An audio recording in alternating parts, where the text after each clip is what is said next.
Hello, good morning, good afternoon, good whatever, magnetic feminine ladies. This is a special training that I've put together pretty quickly on the back of watching the movie on Netflix called The Tinder Swindler. Now, if you haven't seen this documentary yet, I will simplify it by saying that it tells the story of several women who got heavily scammed out of a lot of money by a man that they met on Tinder, and who has likely scammed dozens, if not hundreds more women that were not featured in the documentary. So I highly recommend watching it, especially if you have not already. But if you do watch it after this training, now you'll have a little more understanding of what's actually happening here. I've seen very divided feedback about this documentary. We have the side of it where people are like, oh my God, how could those women possibly fall for that? How could they give him that much money? They're so stupid, they're crazy, like all this judgment. And then there's the other side where it's like, oh my gosh, those women, that is insane what happened to them. And so for me, the point of view and the lens through which I was watching this movie in horror, I was looking for understanding. I looked to understand the emotional and the psychological states of these women, as well as of the man, Simon Leviev. And there's a lot of things at play that I already teach in magnetic femininity. And the thing is when we're judging these women, and they received a lot of judgment, they receive a lot of judgment for having the courage to come forward. For me, I applaud them because they knew how judged they were going to be, and they came forward anyway. So bravo for them. But when we look at women in situations like this, and we say things like, how stupid can you be? Let me just turn off my... There we go. I had to turn off my notifications. We look at women like this and we say, how stupid can you be? Like, you're such an idiot to loan that much money. All of this judgment. The thing that we need to understand is that maybe it's true that most people would not have given that much money, but this type of manipulation, this exact same psychological thing, happens on a smaller scale all the time. And when we judge the women who were victims of this fraud, instead of saying, wow, like, how did that happen? Like, I want to understand, how did that happen? But we're judging them and simply saying that they must be stupid or something. We're actually leaving ourselves open and vulnerable to having the same thing happen to us. Because the thing is this documentary is based on some very extreme cases, for sure. But the manipulation that I'm going to talk about here, it happens on a smaller scale all the time. And when we understand how this manipulation can take root, and we understand, why it happens and how it happens, then we are equipped as women on the dating scene. And even if you're not dating, even if you're in a relationship, but women are equipped romantically to be able to have relationships or seek a relationship without being, kind of exposed and vulnerable to this sort of really, really toxic manipulation. So if you aren't familiar with my work yet, I want to preface this by saying I love men. I have such a deep respect for men. So the kind of man that I'm going to be talking about in this particular training is not my general view of men overall.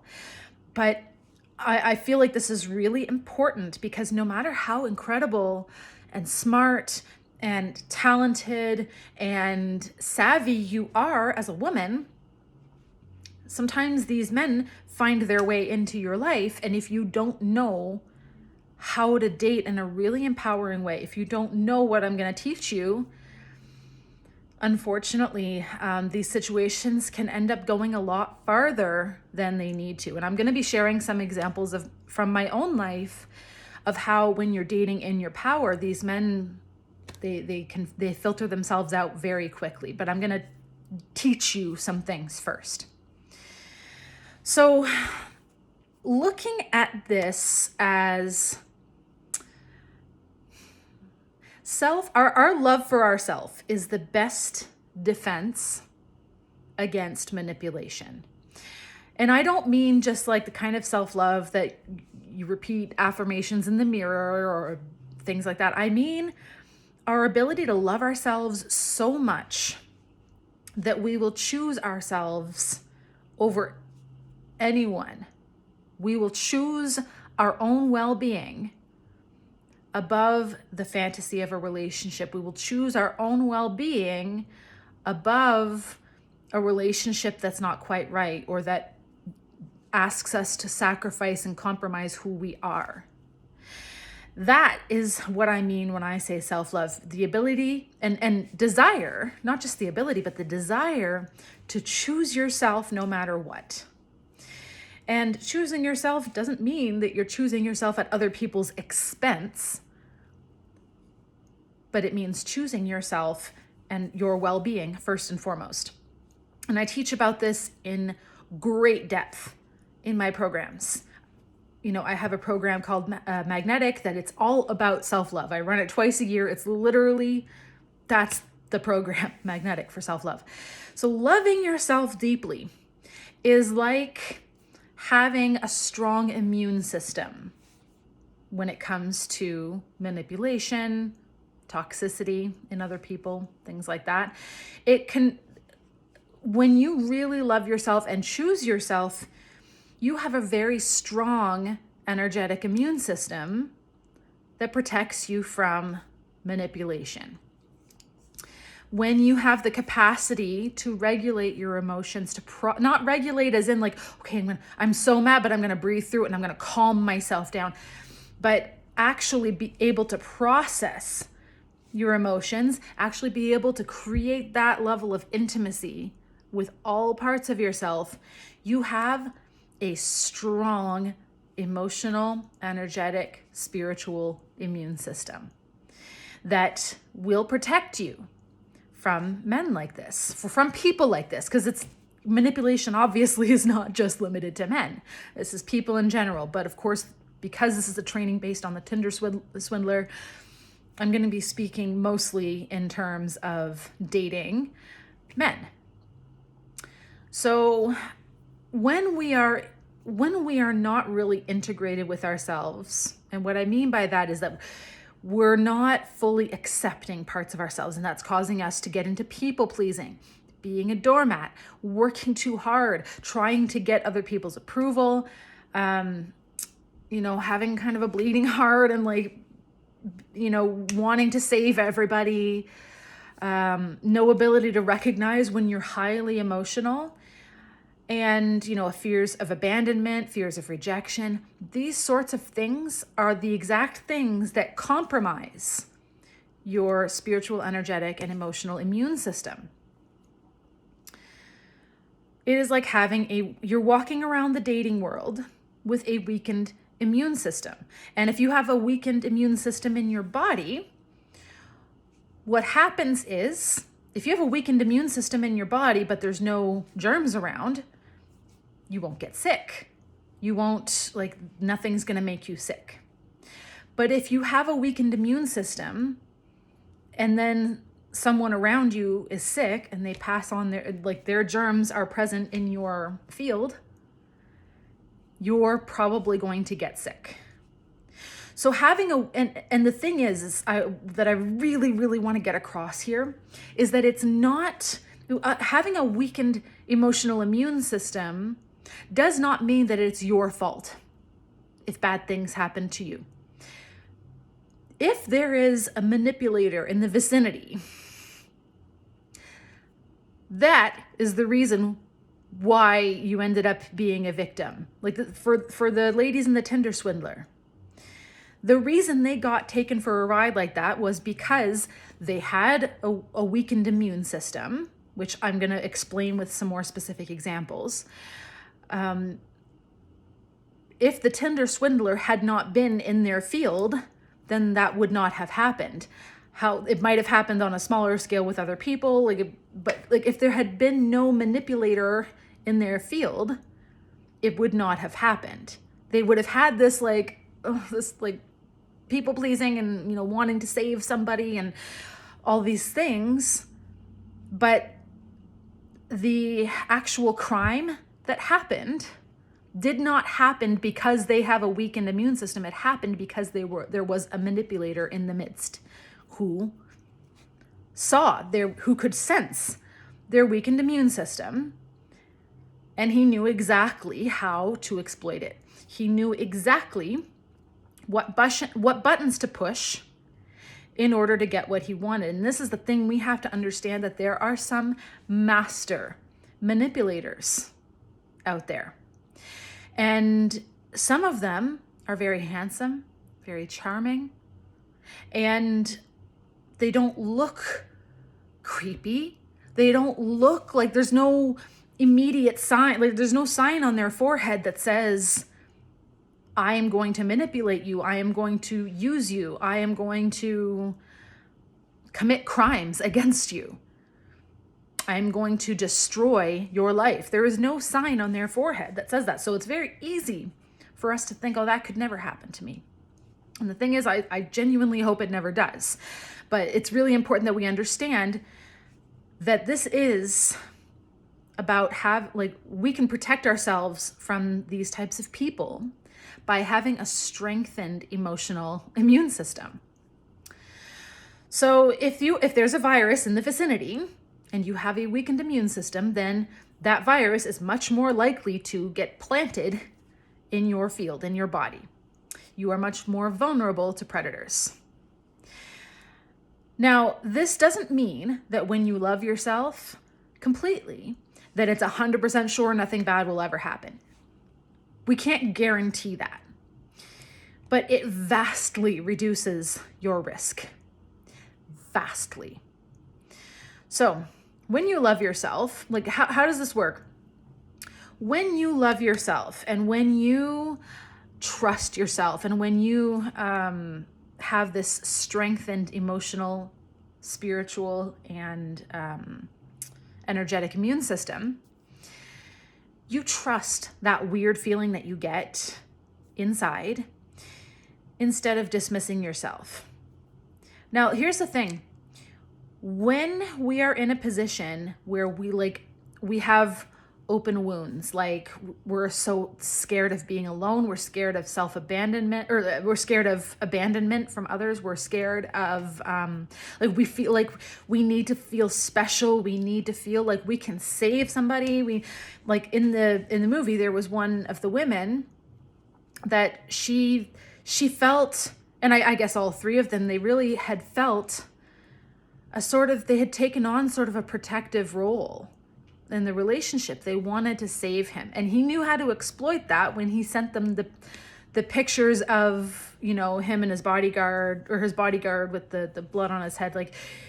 He knew that if the women thought that his physical danger might be or his physical well-being might be in jeopardy, by that point in the relationship, he knew that they would care enough, that these women had bought into the fantasy enough that their emotions would be all over the place and he would be able to get what he wanted.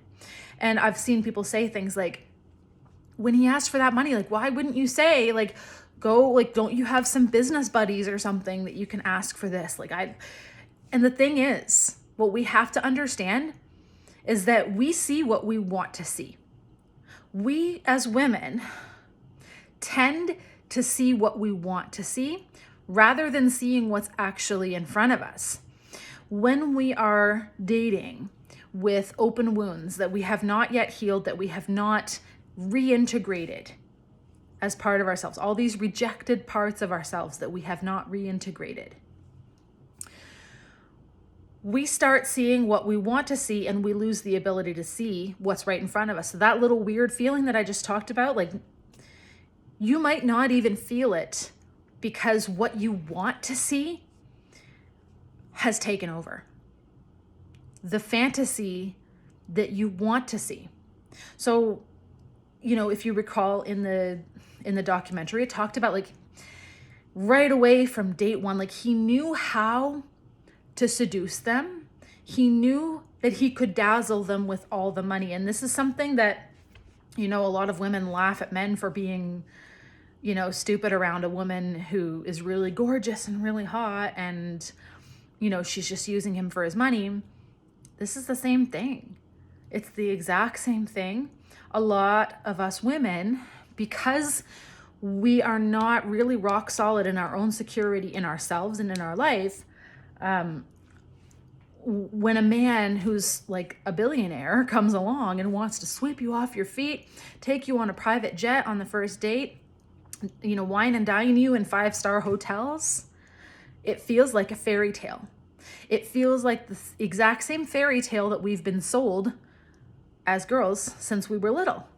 In all the Disney movies and everything, that the prince is going to come save you. And not only is he dazzling with all of his money, but he's dazzling with his words. He's saying all the right things. He's saying the things that their heart ached to hear. Like, after just a couple of dates, saying, like, I see a future with you. I see, like, I want to marry you someday. I want to have your babies. Like, let's move in together. One of them, it specifically said in the movie that they were only together for like a month when they decided to move together. And, like, that's not a month of in-person time. That's a month of a lot of calls and texts, but not actually a lot of in-person time. So this, there's a lot of red flags there where I'm going to talk about red flags of things to look out for.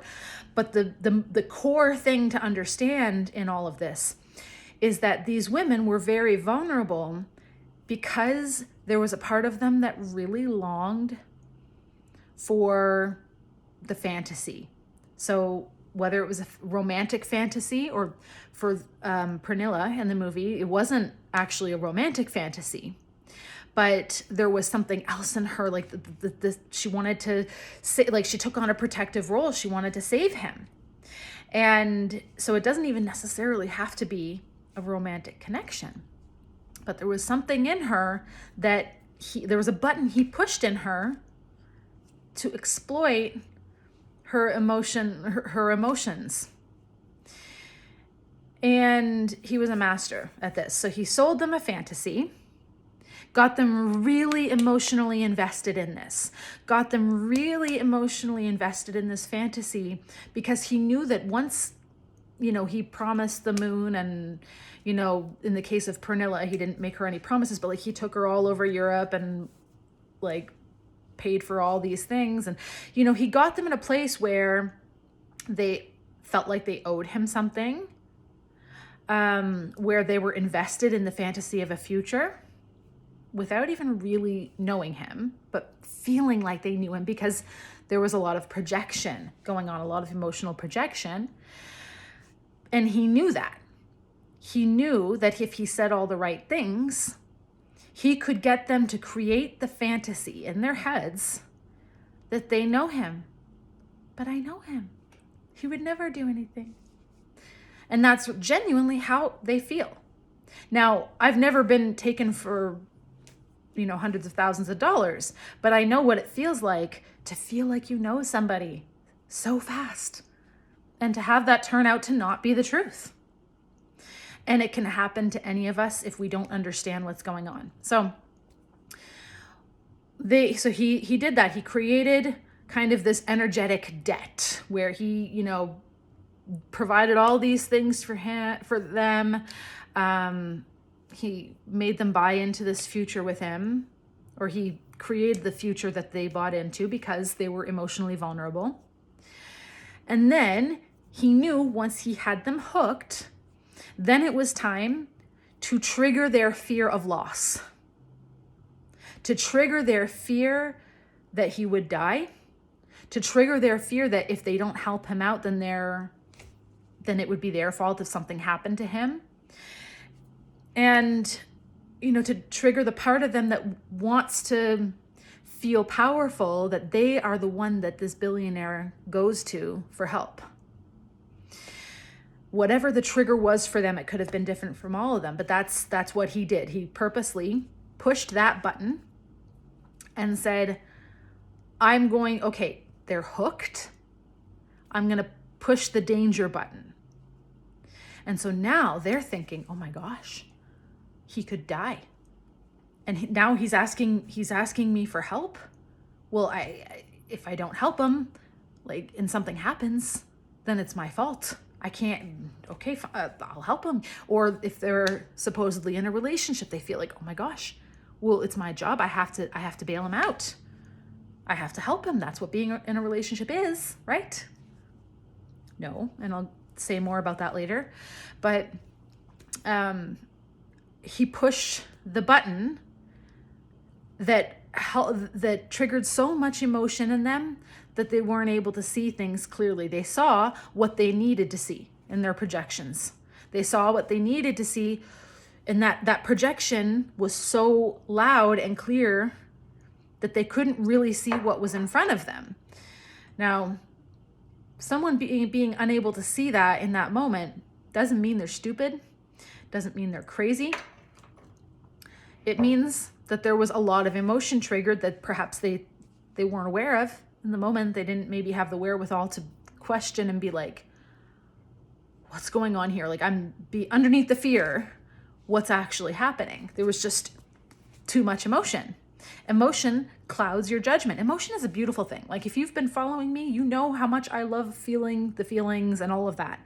So this is not saying that being emotional is bad, but we have to understand its place when it comes to making big decisions, such as taking out, you know, hundreds of thousands of dollars of loans, for example, and putting your well-being in jeopardy. So when you love yourself and you have this really strong immune system, you're able to see what's in front of you, not what you want to see. You're not afraid of losing this one chance at love because you know that the right love for you would never ask you to put your well-being in jeopardy. And and the thing is the other thing that's important to acknowledge here is these women, they had no reason to believe that he wouldn't pay them back. So although we can sit on the sidelines and say how crazy it is that they took out this much loans, we also have to understand that they thought this man was a billionaire or the heir of a billionaire. So they had no reason to think that he wouldn't be able to pay them back. So were they thinking clearly? No, I don't think so. However, they had a lot of evidence that this guy he's the real deal. He's got the cars, he's got the hotels, he's got the security, he's got all of this stuff. So, you know, when you have this strengthened immune system, you see yourself as the most valuable thing in your life. Not in an arrogant, I'm better than anybody else kind of way, but you know the value that you hold as a human and as a soul, and you don't just give that away to anybody. The same way you wouldn't give away $1 billion to just anybody. You wouldn't, like, if you had $1 billion in assets, you wouldn't just sign those over to somebody. You would want to get to know who you're signing those over to before you do it. You want to know, are they in integrity? Who are they? Do they have my best interest at heart? Like, you would get to know them over time. You don't just sign over $1 billion just because they want it, right? So when you have this strengthened immune system, you're very wise and observant and careful without being guarded, but like you're careful about who you hand over the most valuable thing in your life, which is your heart. And also, you're not starving for the fantasy of love. When you're really whole and integrated within yourself, like you can really desire a relationship, but you're not starving for it so much that you want to jump into a relationship super fast. Another thing that you do when you love yourself is you set boundaries. You speak up for yourself when something feels off, when something feels uncomfortable. Predators hate boundaries. Some of them will accommodate your boundaries for a period of time until they feel like they have you hooked. But we must never get to a point where we feel like we could never live without this relationship. And this is where that self-love comes in.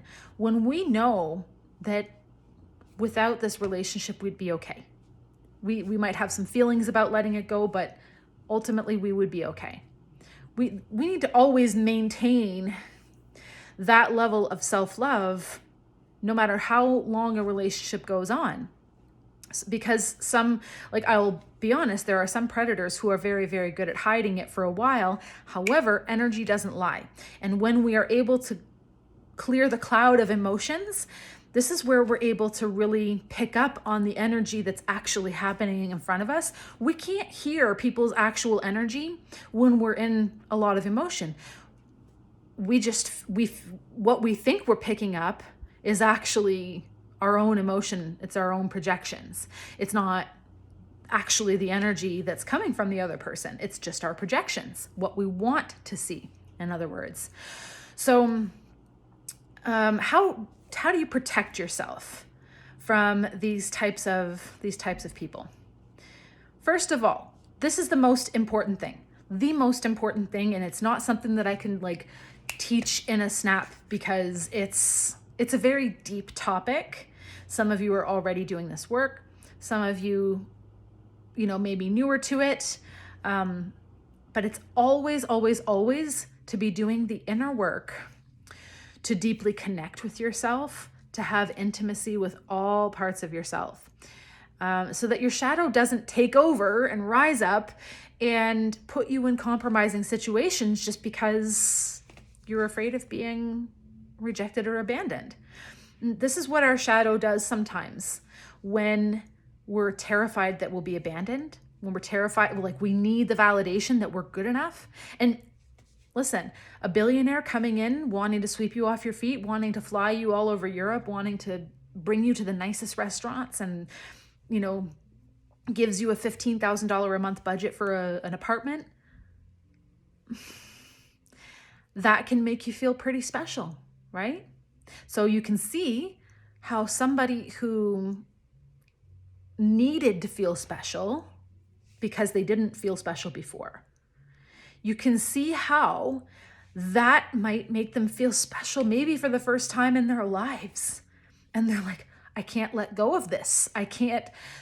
They will do this, la, la, la, can't hear you, can't see you, to any sign that it might not be legit because they so badly need this to be real, right? And this, like I said, this can happen on a much smaller scale, and it does happen on a much smaller scale. So we need to always be doing the shadow work to look at where there are parts of us that rise up and take control and prevent us from seeing what's actually in front of us. If what's actually in front of us is meant for us, we need to be able to see that rather than having our shadow coming up and trying to protect us and hide and, no, we can't let anybody in. This is avoidant attachment style would be an example of this, where the minute someone comes too close and you just want to shut down and hide, or you pick a fight or whatever to keep people at a distance. That can be one example, but more than likely, most women who are really vulnerable to these types of predators are the ones who have more of an anxious attachment style, where we really, really, really want their approval, their validation, their love. We need them in order to feel okay. And, I've had an anxious attachment style. And if I stop looking after my emotions, I know that I would go right back to that, because the thing is it's not necessarily something that is permanently healed and you would never go back. It occasionally still comes up, but I know how to work with myself in order to move through it rather than clinging to any particular person. So we need to always be doing the shadow work so that we know that what we're seeing in front of us, we're able to discern if it's a projection, what we want to see, or if it's actually the truth.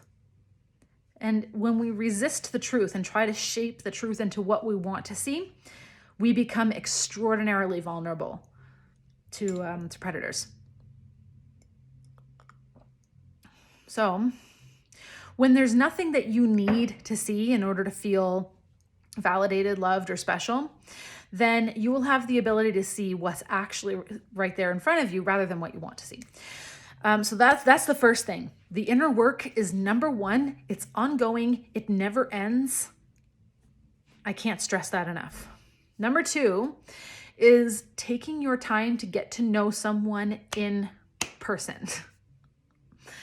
Now, I stress there's two components to this. Taking your time, like months minimum,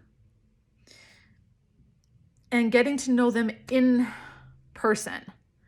So the thing is I've seen this happen where people get into relationships that are just texts and phone calls because it's long distance and they haven't met in person, and yet they've committed. They've said like, okay, we're exclusive. This is my boyfriend. This is my girlfriend, whatever. And the thing is you can't really know someone if you haven't spent enough in-person time. You can't. And, I've had wonderful experiences where I got to know someone to a certain extent over phone and text for weeks before being able to actually meet them. And they were even better in person, and it was amazing. And things started to progress once we started meeting in person. But then I've also had the experience where, we talk there was one case where it was almost 2 months because he lived across the US border. It's a pandemic. It took us a while to be able to actually meet in person. And I really enjoyed talking on the phone with him and with texts. And then when we got to meet in person, I realized this is not the person that I thought he was. Okay. But I could see what was in front of me because I wasn't attached to it working out. I wasn't attached to a future with him or anything, but I was able to see what was in front of me. No matter how excited I was about meeting him, I was able to easily see within 24 hours, I was like, this doesn't work for me. So taking time to get to know somebody in person. There are things that you cannot possibly know about somebody that just simply by a text or phone relationship. In-person time matters. And that's the thing with the Tinder Swindler is these women did not get a lot of in-person time with him because he was swindling so many women. And so they got lured into this fantasy with a lot of love bombing is the official term. So like the little bit of in-person time that they did spend together, it was all gifts and private planes and Ferraris and glamour and shopping and all of these things. And they got lulled into thinking that this was a real relationship and that this was the real thing just because he was spoiling them. And also because he was saying the right things on text and phone calls. I miss you. I love you. I want to have your babies. I want us to live together. I want us to get married. Like, for someone who has been longing to hear that, it's very easy to get sucked into that. Especially if you don't know what I'm teaching you. So taking time to get to know someone in person.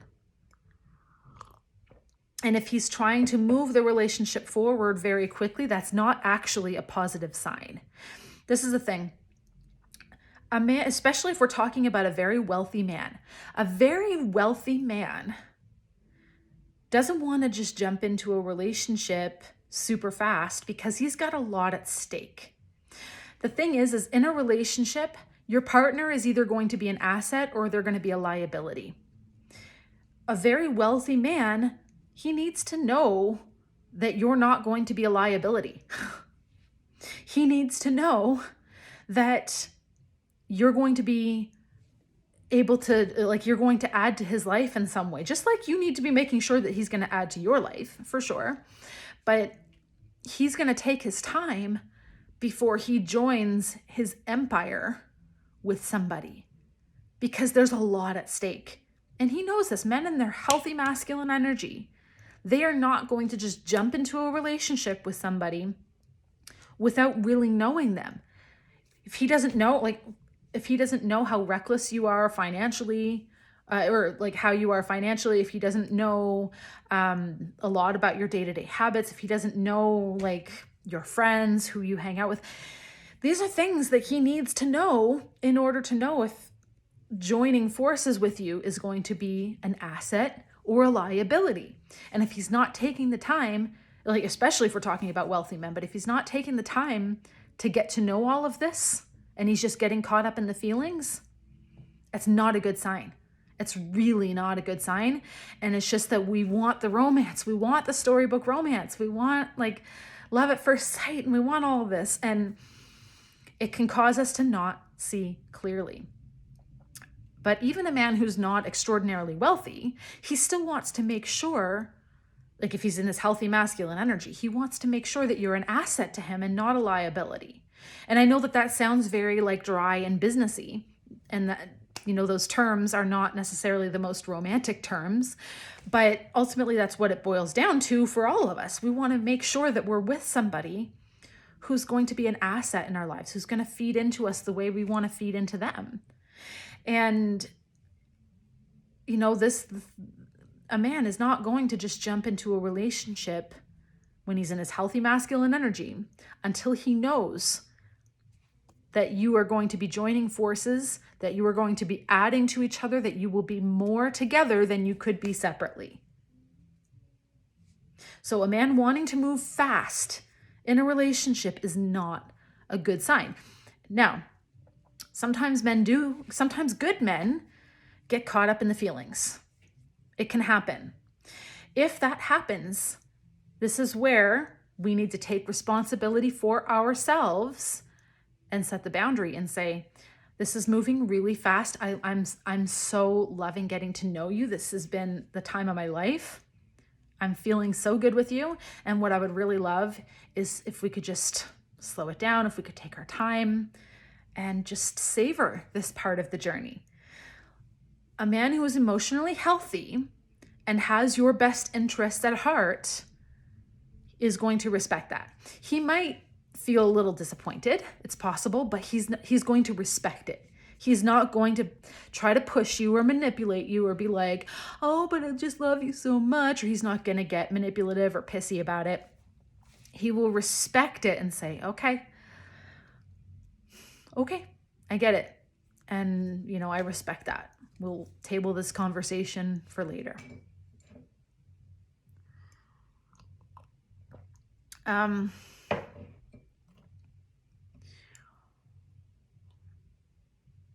Okay. Listen to the red flags. This is another way we have to protect ourselves. We have to know there are some things that are just like, oh, it's a turnoff and it's not the right relationship for me. And it doesn't mean that it's a red flag. It doesn't mean that this is going to be an abusive or toxic relationship. It just means that it wouldn't be the right relationship. But I'm talking about the red flags here. And a man asking for money from you, to borrow money or to like mooch off of you, is always a red flag. Always. Even if you truly desire, because there are some women who desire to be a financial contributor in the relationship. And the thing is like, even me, I'm always going to bring money to the relationship because I'm always going to make money. And, you know, while I personally would really desire a relationship where all the bills are covered, I'm always going to be bringing money to the relationship. So it's, it's not that it's a red flag to want to share the money that you bring, especially if you're the higher earner in the relationship. Chances are, once you're in a relationship, you're going to want to bring the money that you're making and contribute to the lifestyle that you're able to lead together. That's totally fine. But I'm talking about a man asking you to put your credit on the line, to put your well-being on the line, or even like asking you to give him money just because you can. The thing is, you know, I teach a lot for my magnetic femininity ladies. I teach you to look for a man who desires to be a provider, not because you can't provide for yourself. Obviously you can. We're modern women here. We can provide for ourselves. But the thing is if you find a man who doesn't desire to be a provider, the thing is he's probably going to be a moocher. Now, in the Tinder Swindler case, this man appeared to have a lot of money. So he didn't look like your typical moocher who, you know, falls in love because he needs a place to stay. However, he did ask these women to put their credit on the line. And any situation where your well-being is on the line if they don't follow through, a man who loves and respects you is either going to understand if you say no, or he would never ask in the first place. Most men, I can't even, I don't know any men I can't even imagine experiencing a man who would do that, but that's who some of these men are, that we're learning to build up our immune system to protect ourselves against. So listening to the red flags and not like trying to explain them away, not trying to justify them, but saying, this is a red flag. I wanted to believe so badly that this person is my person, but they're asking me to do something that's really not good for me. The thing is the right person has your best interest at heart and is not going to ask you to risk yourself. So listen to the red flags. And as I said, set boundaries. Set boundaries from day one. Do not try to be super accommodating. And it's not to say that we have to purposely be difficult. We're not trying to be, we're not trying to create arguments or conflict where there doesn't need to be any. But early on, there's usually going to be at least some sort of situation where you have the opportunity to speak up for yourself or set a boundary. And for example, if things are moving really fast, then this is where you can set a boundary and say what I said before. I love spending time with you. I'm having the time of my life. I feel like I need more time for us to get to know each other. Emotionally healthy men are going to respect that, but the manipulators will get angry, or they'll use a sob story, or, but I just love you so much, and manipulate you. But setting boundaries, that does, not even just in the pace of the relationship, but I went on a couple of dates one time with, it was over a year ago now, with this man who, we exchanged some texts. He lived just in the next town over. So he asked me, do you want to grab lunch tomorrow? Can I take you to lunch at this restaurant down the street from me? I said, yeah, I would love that. That sounds amazing. So we went for lunch, had a great date. And within the next few days following, he texted me to schedule another date. And he asked me if I wanted to go to his house and he would cook for me. For me, that it felt too soon to go to his house. I didn't feel ready to go to his house. Not because I thought he was gonna assault me or do anything bad to me. But if I'm being very honest, at that time, it had been a long time since I'd had sex, and it was more so that I don't move faster than I actually want to move. It wasn't because I was afraid he was going to make a move. It was more like I might make moves that I'm not actually ready to make just because the opportunity is there and I don't want to put myself in that position. So anyway, I told him I don't feel good about going to your house for a second date, but I would love to see you again. Or it would feel so good to see you again, or whatever it was I said. And he got kind of pissy, acting like I was implying that he was going to do something bad or that he was only in it for sex or something. And I said, no, that's not what it was about at all. And so anyway, we went out for coffee the next day. Another red flag showed itself, and that was the end of it. I was like, okay, this vibe is not working for me. He was clearly still feeling really weird about the fact that I had set a boundary. And so the thing is, like, a man who really respects your boundaries are you, by the way. Like, boundaries are not something you have, they are you. They are how much you have available to give to something or somebody. So me setting a boundary is an expression of who I am. So if he doesn't respect my boundary, then he's not respecting me. And I could clearly see that he was not respecting the boundary. He was still kind of all bent out of shape over it. And so that was the last time I saw him. After that, that didn't work for me. So we need to be able to see clearly. And I could have simply said, like, I don't want a second date at all. I did say yes to the second date just to see. And what I saw was that my gut was correct. That I could have just cut it off at the conversation before and said, you know what? Never mind. I wish you all the best. And that's okay. Sometimes I just needed to see the next day and see whatever. But we need to be able to trust ourselves. We need to be able to trust. We need to be able to set boundaries and observe their reaction. Now, the way that we set boundaries also matters. The way that I set mine was a very kind and open and respectful way. But even if the way that you set the boundary is a little bit harsh or whatever, that doesn't mean that your boundary deserves to be disrespected. A man who is respectful of who you are will respect the boundary no matter how you set it. So this is really, really important. We need to set boundaries from day one, because most people who do not have your best interests at heart will show themselves the minute you set a boundary. Another way to protect yourself that's more on the practical level, but if you are meeting somebody out of town or in a private place, or even if you're getting into his car, text your girlfriends and let them know exactly where you are, like the address and who you're with a picture. You know, this sounds like, oh, it's being so paranoid.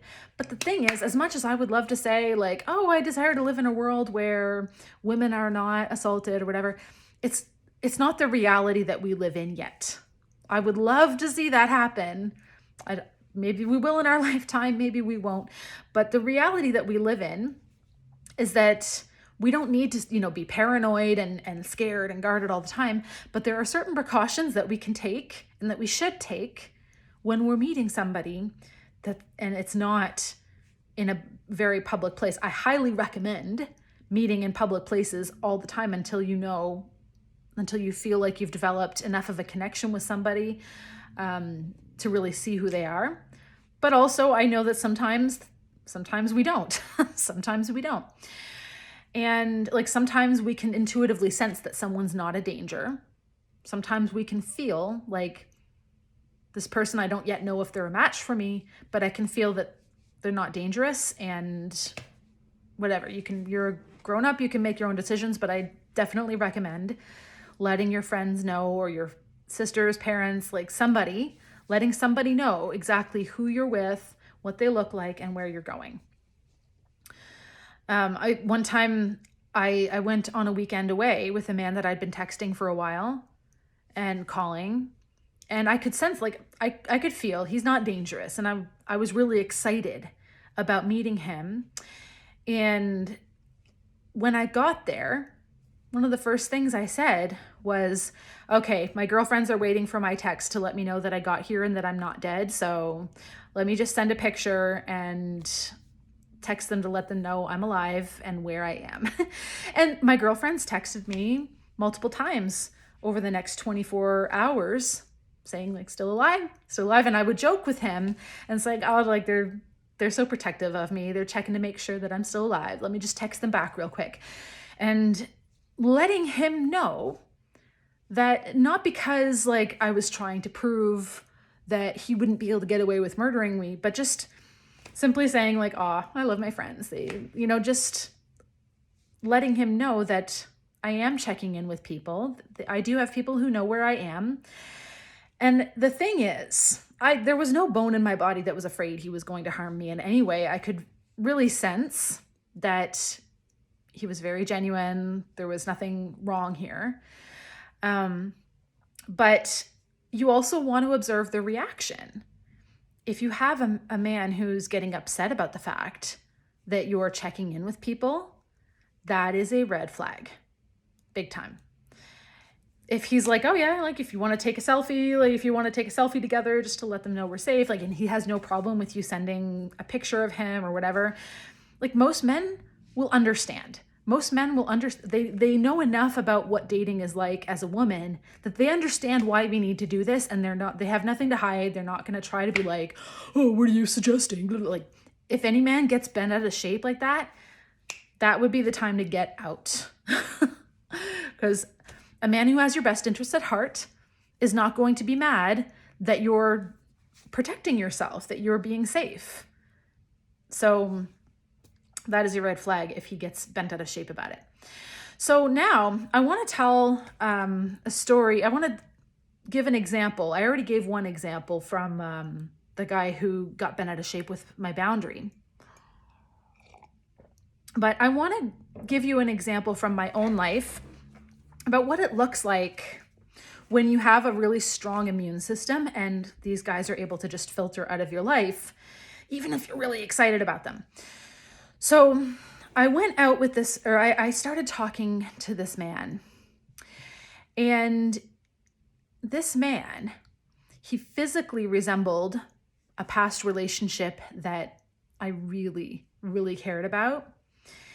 And I know for a fact that part of me was really attracted to this man physically because he resembled that ex. And I knew it was happening in my mind. I was aware of it. And I very consciously did a lot of journaling and said, okay, I need to be sure that I'm seeing him. His name was Kirk. That I'm seeing Kirk in front of me and not the ex.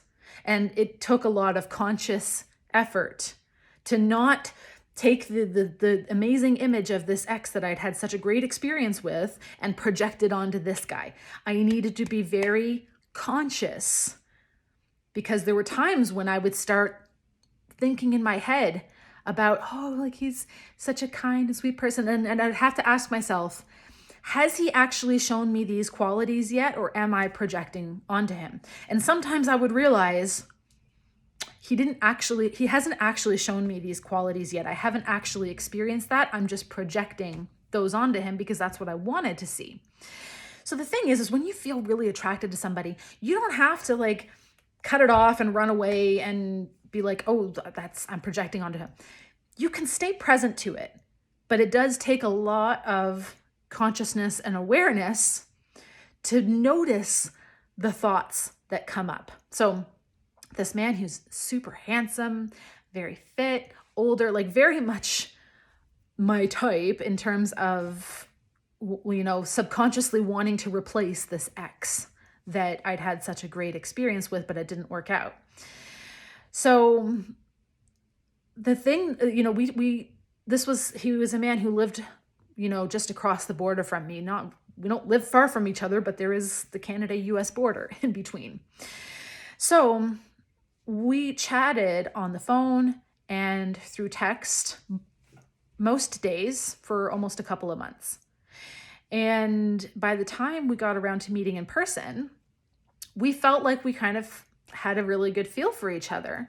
I had spoken up for myself. I had articulated boundaries, and I had told him if ever he said something that made me uncomfortable, I let him know.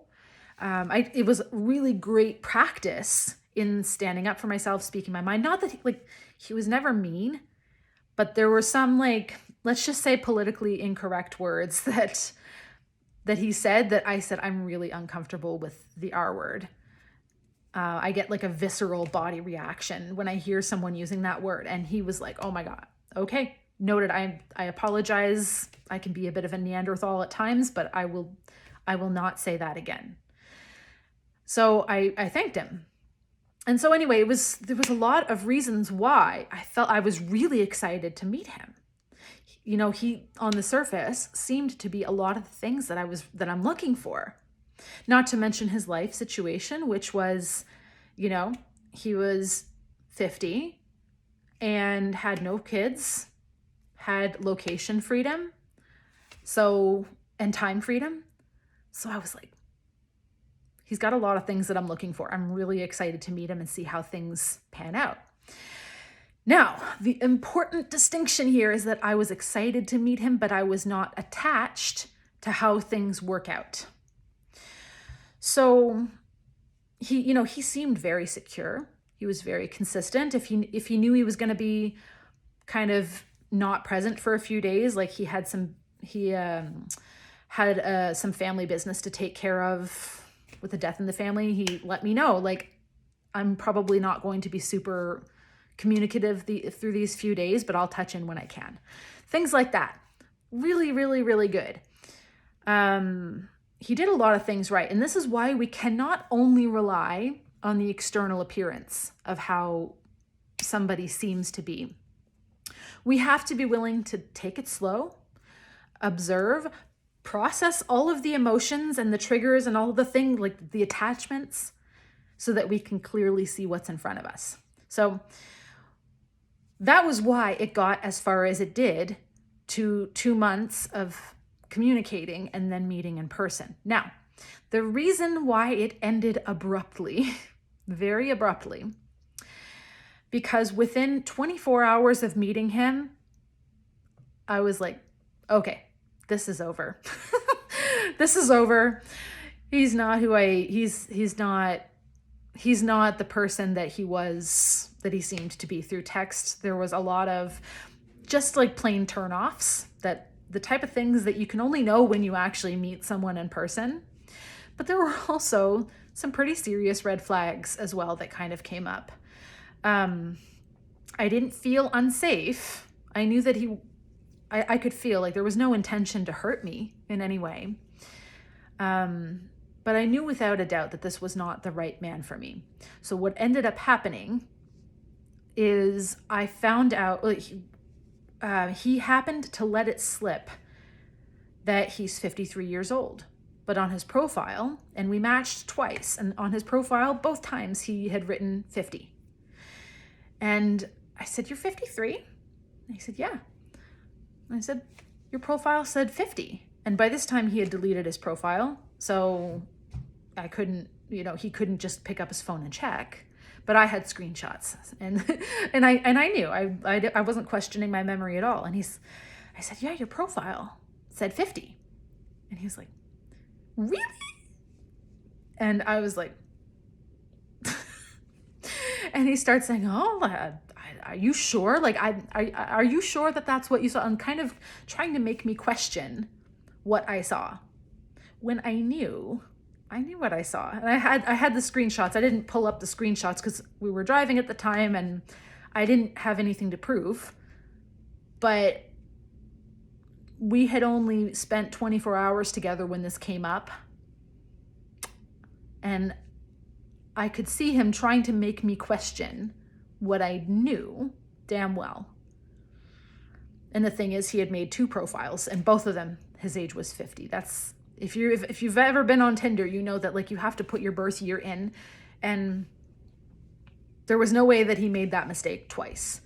But instead of just explaining to me why he put his profile at 50 when he's actually 53, I didn't have a problem with it. I don't have a problem with a big age difference at all. So if he had just said, oh, I prefer to attract younger women, I would have been like, makes sense, no problem. Not a big deal. But instead, he chose to try to make me question my memory, try to make me question what I knew. And that's called gaslighting, by the way. And that in itself, I was like, okay, this isn't gonna work. Now, what ended up also happening was I realized that when we pulled into the Airbnb, there was a sign out front that said William and Chelsea. And I laughed and I said, William? Who's William? And I was laughing, and I thought they maybe got his name mixed up with the previous, the people who stayed there previously or something. I thought it was just an innocent mix-up. But his reaction was kind of laughing, and I said, where did they get the name William from? And he's like, I don't know. And I noticed something off about his reaction. I wasn't sure I couldn't put my finger on what was going on yet, but I was like, there's something off about the way that he laughed. I could feel it. And so anyway, that combined with the age thing, that was where I was like, okay, nope, this is not the person for me. And again, I didn't feel unsafe like he was planning to hurt me, but this is somebody who was attempting to manipulate, and they were lying. Oh, by the way, I forgot to finish that. I ended up finding out later that and I asked him when we saw the William, I said, where did they get the name William? And he said, I don't know. And then later, a couple of days later, I went back to the Airbnb's page, and there was a review from Kirk, but under the name William with his picture. So I knew it was from him. Like, there was a review of the Airbnb. And so I sent him a screenshot and I said, I feel sick to my stomach. Why did you pretend you didn't know where they got the name William? And that was when I just blocked, because I realized there's no answer he can give me that I'm actually interested in. He would probably find an explanation, but to be honest, I wasn't interested at that point. I had to process my emotions, because I felt a lot of things, for sure. But also, I was not attached enough to this connection that I was unable to see what's in front of me. And the thing is if I had been in a place where I needed this to work out, where I needed to feel special, where I needed to feel taken care of by somebody, when I needed to feel validated, he probably would have come up with explanations for those things, and I might have talked myself into accepting it. But because I wasn't in that emotionally vulnerable place where I was like, oh, I need a man, I saw what was in front of me, and I said, this doesn't work for me. And it was over. I walked away. And this is what I really want to communicate, is that even if you're really confident and you really love yourself, and it doesn't mean that you will never ever have these men kind of try to get into your bubble. But when you have the strong immune system, they get filtered out very quickly. They don't end up monopolizing your life. They do not jeopardize your well-being because you are in charge of your own well-being, and you're leaning back and you're observing and you're processing any emotions that come up. You're noticing where you're projecting onto him, and you're pulling it back and reining yourself in, not suppressing yourself, but you're saying, okay, I can see myself projecting onto this guy. I can see where I'm, when you start to drift into like fantasizing about a future that hasn't been offered yet, things like that. You need to rein it in, do the emotional work so that you can see clearly and walk away when it's simply not a fit. So to recap here, a few things to recap as we end this. Love yourself so damn much that you are not willing to just give your heart away just because somebody asks for it. Love yourself so much that love bombing and like over the top expressions of love and like gifts and like all of these things. Love yourself so much that love bombing feels fishy and off, rather than like this big romantic gesture, rather than the love that you've been starving for. Love bombing, it's not natural most of the time. It's usually, not always, but I would say usually, a tactic that some men use because they want to gain control. They want you to feel like you owe them. They want you to buy into a fantasy. Because when you are attached to a fantasy, it becomes very, very easy to manipulate you. And I don't want that for you. Don't ever lend money to a man. Ever. Ever. Ever. Unless we're talking about like, you know, he realized like he doesn't have change for parking or something and you've got some, something like that. But don't lend money. Don't put your well-being in jeopardy for a man. Take your time getting to know somebody. Let it unfold slowly. Pace it. Observe. Get real about what you're seeing in front of you. Ask yourself the question, like the qualities that you think he has he really shown you those qualities? Like really? Or has he, you know, told you past stories of when he, like, where he was the hero, or where he was such a kind person, or where he was the victim? Like, you know, like, what qualities are you actually seeing in front of you versus what you're projecting, or versus what he maybe wants you to see? In-person time is what counts, not like phone and texts and FaceTimes. That is not a relationship. Long distance relationship can progress, but they're probably going to take longer to reach the same level of connection and commitment than it would if it was, you know, where you're able to see each other every week or multiple times a week. Be confident and choose yourself enough to set boundaries and speak up for yourself. If you speak up for yourself and the man gets mad or he leaves, good riddance, seriously. Predators hate boundaries. Some predators are excellent liars. Excellent. So you have to learn to be able to clear the emotion so that you can pick up on their energy. Because on the surface, some of them are really, really excellent at keeping up the appearance. So we can't rely on the appearance alone. We have to do the inner work to clear all of the emotions that have you projecting and seeing what you want to see. When we're in our heads and we're overanalyzing and we're trying to people please, we're trying to get him to choose us, we will talk ourselves into whatever lie they're telling. And I don't want that for you. All right? So for you ladies who are dating, or even if you're not dating, if you're in a relationship, or if you want to date at some point, I've got 2 more videos that I'm recording this week. Tomorrow, I'm going to be going live in the Magnetic Femininity Facebook group and talking about emotionally unavailable men, what you can do, what you can't do. That's going to be a really great training. I don't have the time in front of me, but I'm going to be going live in the Magnetic Femininity Facebook group tomorrow. So take a look out for that. I'm also going to be posting the link for that in the Mighty Networks group. So if you prefer to hang out in the Mighty Networks group, you will get access to that link as well. I'm also going to be doing the Sacred Dating Masterclass in the Mighty Networks group on Wednesday, February 9th.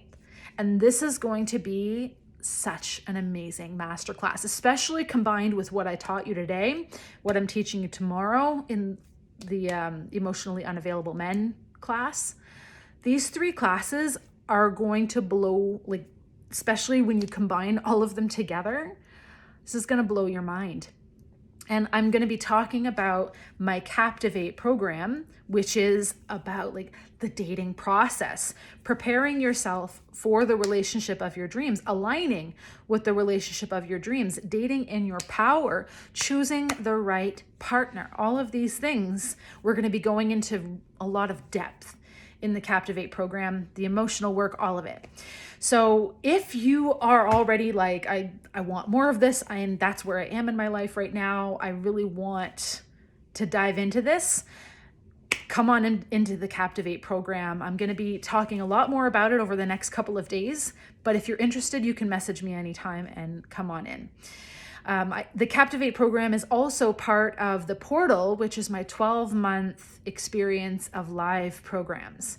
So this month it's Captivate, and then next month we're going to be doing the Muse, which is about long-term relationships. We're going to be doing, manifesting, feminine attraction, money, leadership, masculine and feminine energy, communication. There's so many programs on the way this year. It's going to be absolutely mind-blowing. Self-love, of course, my self-love program. So if you love the way that I teach and you want to dive more deeply into this, into all of it, and you want to spend a year with me, then message me about the portal. I would love to have you in there. All right. So thank you so much, ladies, for taking the time to watch this. If you have any questions, feel free to post them in the Mighty Networks group, and I will be happy to answer them there. I love you. You're exquisite. Have a beautiful day.